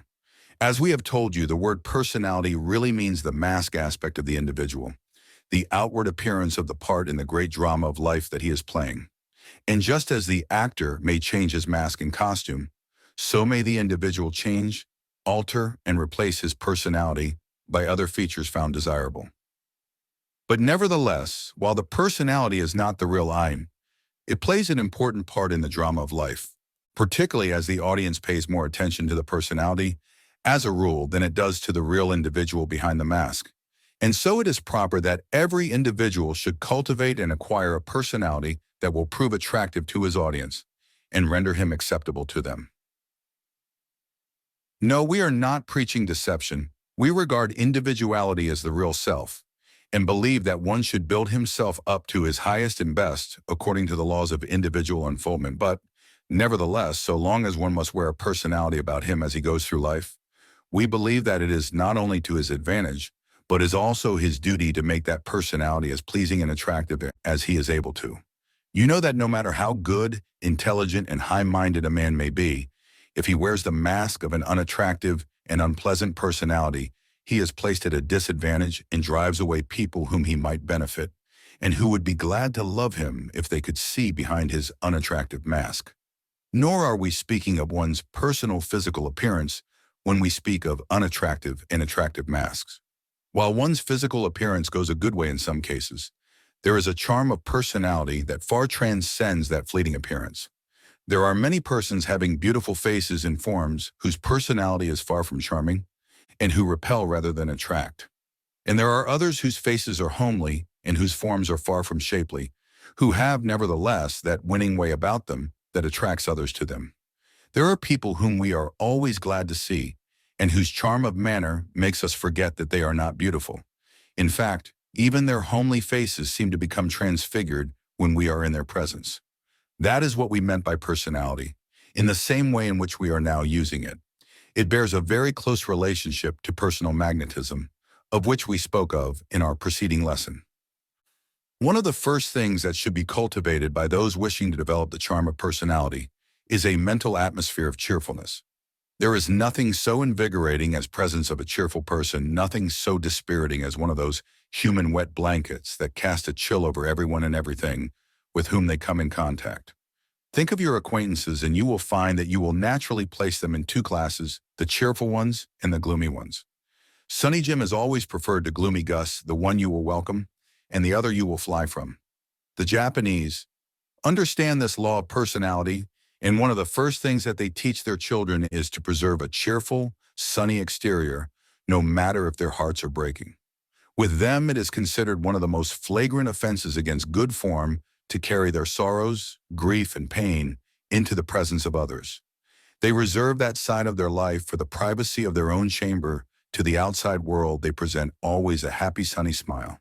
And in this they are wise, for a number of reasons that they may induce a more buoyant and positive state of mind in themselves, that they may attract cheerful persons and things to them by the law of attraction, and that they may present an attractive personality to others, and thereby be welcome and congenial associates and participants in the work of life. There is little welcome or help for the gloomy Gus tribe in everyday business life. They are avoided as a pestilence. Everyone has troubles enough of his own without those of other people added thereto. Remember the old lines, laugh and the world laughs with you. Weep and you weep alone. For this sad old earth is in need of mirth and has troubles enough of its own. So cultivate the smile that won't come off. It is a valuable asset of personality. Not the silly, idiotic grin, but the smile that means something, the real thing. And such a smile comes from within and is more that skin deep. If you want a verbal pattern upon which to model the mental state that will produce this outward appearance of personality, here it is: bright, cheerful, and happy. Frame it and hang it in a prominent place in your mental art gallery. Commit it to memory and visualize it so that you may be able to see it before you like an illuminated electric sign, bright, cheerful, and happy. Then endeavor to materialize the idea into reality within your mind. Think it out, act it out, and it will become real to you. Then will you have something worthwhile in the shape of personality? This may seem simple and childish to you, but if you will work it out into actuality, it will be worth thousands of dollars to you, no matter what walk of life you may be in. Another valuable bit of personality is that of self-respect. If you have real self-respect, it will manifest itself in your outward demeanor and appearance. If you don't have it, you had better start in and cultivate the appearance of self-respect, and then remember that you are a man or a woman, as the case may be, and not a poor, crawling worm on the dust of a human doormat. Face the world firmly and fearlessly, keeping your eyes well to the front. Hold up your head. There is nothing like a stiff backbone and a raised head for meeting the world. The man with bent head seems to apologize for living and being on the earth, and the world is apt to take such at their own valuation. An erect head enables one to walk past the dragons at the door of success. A writer gives the following good advice on this subject. Hold your earlobes directly over your shoulders, so that a plumb line hung from the ears describes the line of your body. Be sure also not to carry the head either to the right or left, but vertical. Many men make the mistake, especially while waiting for a customer to finish some important piece of business, of leaning the head to the right or left. This indicates weakness. A study of men discloses the fact that the strong men never tilt the head. Their heads sit perfectly straight on strong necks. Their shoulders, held easily, yet firmly in position, are inspiring in their strength, indicating poise. Every line of the body, in other words, denotes the thought of the bearer. The value of this advice lies not only in the fact that it gives to you the appearance of self-respect, no trifling matter, by the way, but also that it tends to cultivate a corresponding mental state within you. For just as thought takes form in action, so do actions develop mental states. It is a rule that works both ways. So think self-respect and act self-respect. Let the I am within you manifest itself. Don't crawl, don't cringe, don't grovel, but do be a real human being. Another bit of personality worth cultivating is the art of taking an interest in others. Many people go through the world so wrapped up in their own affairs that they convey the impression of being apart and aloof from others with whom they come in contact. This mental state manifests in a most unpleasant form of personality. Such people are not only regarded as cold and lacking heart and soul, but they also give others the impression of selfishness and hardness. And the public is apt to let such a person alone to leave him to his own selfish moods and mental states. Such a one never becomes popular, never becomes a good mixer among men. Taking an interest in others is an art that well repays the student of success to cultivate it. Of course, one must always keep the main chance before him and not allow his own interest to suffer by reason of his interest in others. That goes without saying, for unreasonable altruism is just as one-sided as undue selfishness. But there is a middle course. You will find something of interest in every person with whom you come in contact, and if you will but turn your attention to that interest, it will manifest itself in such a way that the person will be conscious of it, will appreciate it, and will be glad to respond by taking an interest in you. This is not deceit or time-serving or flattery. It is the law of compensation working on the mental plane. You get what you give. If you will stop and think a moment, you will find that the people whose personality seems the most attractive to you are the people who seem to take an interest in your own personality. This taking an interest in others manifests itself in many ways, one of which is in making you a good listener. Now, we do not mean that you should allow yourself to be made a dumping ground for all the talk of all the people with whom you come in contact. If you do this, you will have time for nothing else. You must use ordinary judgment and tact in regulating the time you give to others, depending upon the person and the particular circumstances of the case. What we do mean is that while you're listening, you should listen well.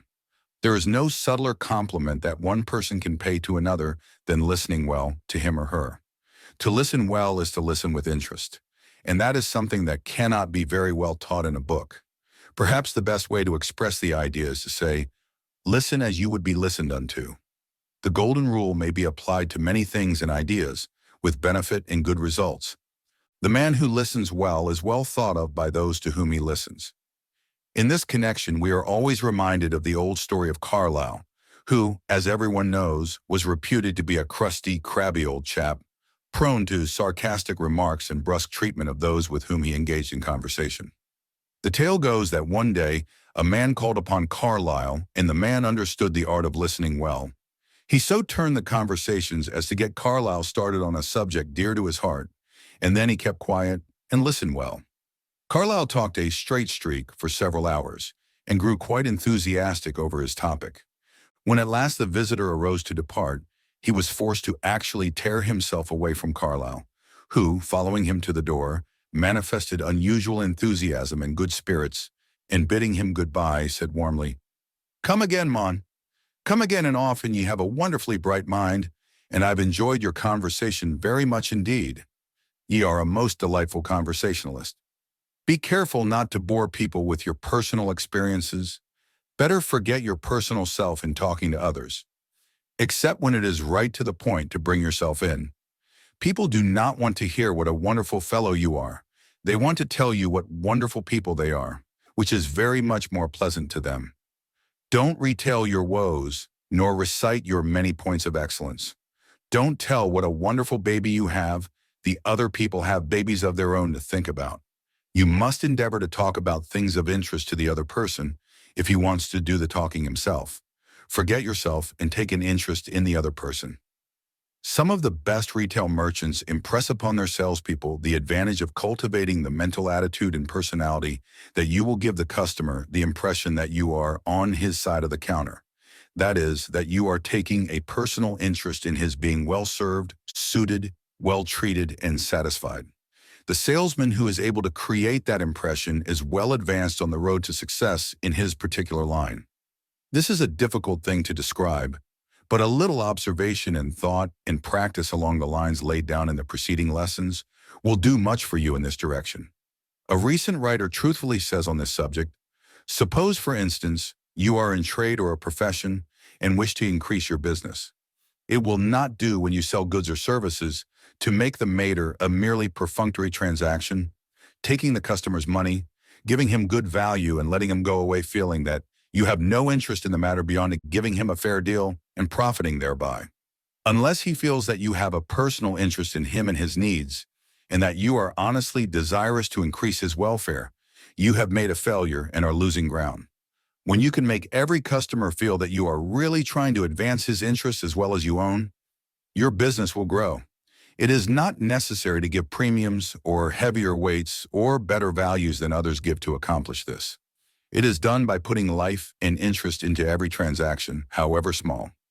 This writer has stated the idea clearly, forcibly, and truthfully, and you will do well to heed his advice and to put it into actual practice. Another important point in personality is self-control, particularly in the matter of keeping your temper. Anger is a mark of weakness, not of strength. The man who loses his temper immediately places himself at a disadvantage. Remember the old saying, those whom the gods would destroy, they first make angry. Under the influence of anger, a man does all sorts of foolish things that he afterwards regrets.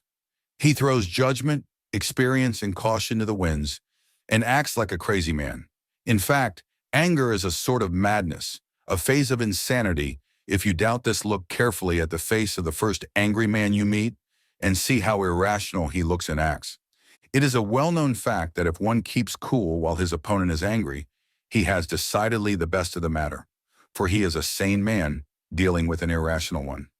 It is the better policy to allow the other fellow to stew in his own fat of anger, keeping cool yourself at the same time.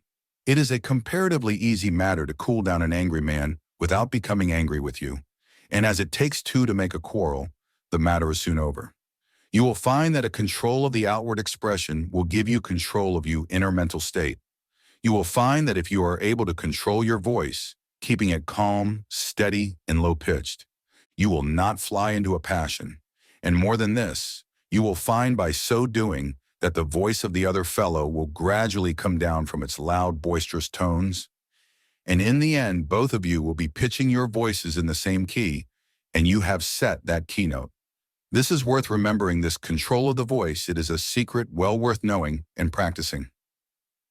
While we are on the subject of voice, we would like to call your attention to a further control of voice, or rather a cultivation of voice.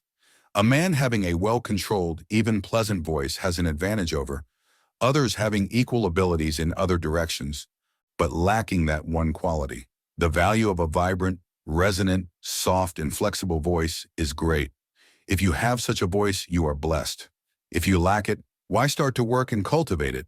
Oh yes, you can. Did you ever hear of Nathan Shepard, the well-known public speaker? Then listen to these words of his, telling of his natural disadvantages of voice and how he overcame them and became a great speaker. He says, when I made up my mind to devote my mind and body to public speaking, I was told by my teachers and governors that I would certainly fail, that my articulation was a failure, and it was, that my organs of speech were inadequate, and they were, and that if I would screw up my little mouth, it could be put into my mother's thimble, and it could. Stinging words these certainly were, and cruel ones. I shall never forget them. Possibly, however, they stung me into a persistency that I would have never known but for these words. At all events, that is the philosophy of the self-made world of mankind. I may not have accomplished much. I do not claim to have accomplished much. It is something I have made a living out of, my art for 20 years, and that I do claim to have done in spite of every obstacle and every discouragement, by turning my will upon my voice and vocal organs, by cultivating my elocutionary instincts in my ear for the cadences of rhetoric, by knowing what I and my voice and my feelings were about, by making the most of myself. After these words, anything that we might add regarding the possibility of acquiring a good voice by will, practice, and desire would be superfluous. Pick out the kind of voice that you think best adapted to your work, and then cultivate it by practice, determination, and desire. If Mr. Shepherd could become a famous public speaker with such obstacles as these, then for you to say, "But I can't," is to stamp you as a weakling. Nusage, it has been suggested to us that we have a few words to say regarding the carriage or physical bearing of the person as an important part of personality, particularly in the phase of walking. But we do not think that is necessary to add to what we have said in this lesson regarding the subject, in connection with what we have also said regarding the mental state of self-respect. The main thing is to cultivate the mental state of self-respect, and the rest will follow as a natural consequence. Thought takes form in action, and the man who has self-respect embedded in his mind will surely so carry and demean him that he will give evidence of his mental state in his every physical action, gesture, carriage, and motion. He must have it within as well as without. One must pay attention to the exterior aspect, of course, particularly in the matter of dress. One should cultivate cleanliness and neatness of both body and clothing. To be well-dressed does not mean to be showily clad. In fact, the person who is best dressed is inconspicuously dressed. Cultivate a quiet, refined taste, expressed in quality rather than in showiness. And above all, be clean. In conclusion, let us impress upon you again and again that which we call personality is but the outer mask of the individual within. The mask may be changed by an effort of the will, aided by an intelligent discrimination. First, find out what kind of personality you should have, and then set to work to cultivate it, to grow it in fact. Form the mental image of what you want to be, then think of it, desire it ardently, will that you shall have it, then act it out over and over again, rehearsal after rehearsal, until you will actually materialize your ideal into objective reality. Make a good mental pattern or mold, and then pour in your mental material steadily and slowly. From the mold will come forth the character and personality that you desire and need. Then polish up this newborn personality until it becomes radiant with the brightness of culture. You can be what you want to be if you only want to hard enough. Desire is the mother of the actuality. Remember once more the old rule: earnest, desire, confident, expectation, firm resolve. These are the three things that lead to accomplishment. And now that we have given you this little secret of success, use it. It is up to you to make good. We have pressed the button, you must do the rest. And afterward. On reading the foregoing pages after they have been set up in type, we are impressed with the idea that in spite of our determination, as expressed in the first few pages, not to attempt to lay down a code or rules or a course of conduct which should be considered as an infallible guide to success, in spite of our vowed determination not to pose as a teacher or preacher, we have nevertheless managed to do considerable in the direction of laying down the law, so far as is concerned naming of things to be done or avoided. However, we feel that the advice given is good, and that the various examples quoted are calculated to arouse within the mind of the reader the spirit that leads to success. And with this thought, we send forth these pages to those who may attract them to themselves, or who may be attracted to them under the law of attraction. But we feel that we shall not have completed our task unless we, once more, remind the reader that success is not to be gained by a blind and slavish following of anyone's rules or advice, our own any more than any other person's. There is no royal road to success, no patent process by which the unsuccessful are to be magically transformed into captains of industry or magnates of Wall Street. There is nothing more amusing or pitiful, according to how one views it, than the bulk of success talk given to the public by self-appointed teachers and preachers. There is no one who can in a few pages point out to seekers after success an infallible method whereby each and every one may attain the success and attainment that their hearts crave. It is a cold, hard truth that each and every man must work out his own salvation in the matter of success. Rules and advice may greatly assist, and they undoubtedly do this, but the individual must accomplish the real work.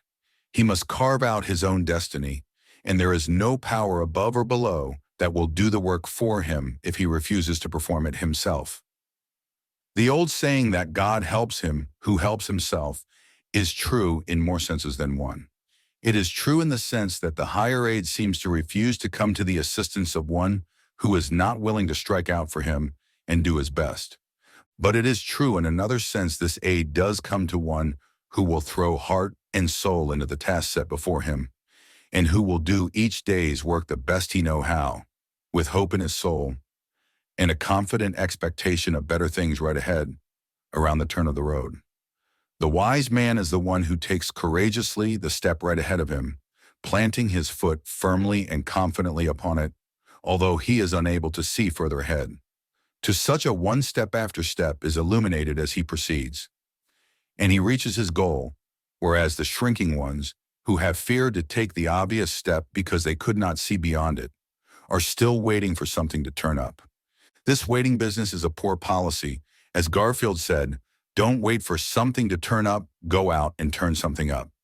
Take the step before you boldly and hopefully, and the next step will then appear. The thing to do is that which lies right before you to be done. Do it the best you know how, feeling assured that in its doing, you will be making progress toward the better things for which your heart has been longing. New ideas come while you are in action. In the doing of things comes the inspiration for the doing of greater things. You can always get a better running start when in action, which will give you an advantage over the best standing start imaginable. Get into action and motion. In this little work, we have endeavored to call your attention to something of far greater importance than a mere code of rules and general advice. We have pointed out to you the glorious fact that within each of you there is a something within, which if once aroused would give you a greatly increased power and capacity. And so we have tried to tell you this story of the something within from different viewpoints so that you might catch the idea in several ways. We firmly believe that success depends most materially upon a recognition and manifestation of this something within. We think that a study of the character and work of all successful men will show you that differ as they do in personal characteristics, they all manifest that consciousness of that something within them that gives them an assurance of inward power and strength from which proceeds courage and self-confidence. You will find that the majority of successful men feel that there is a something helping them back of and behind their efforts. Some have called this thing by the name of luck or destiny, or some such term. But it is all a form of the same recognition of an inward power that they are helped in some way, although they are not quite sure of the nature of the helper. In fact, the majority of them do not stop to speculate upon its nature.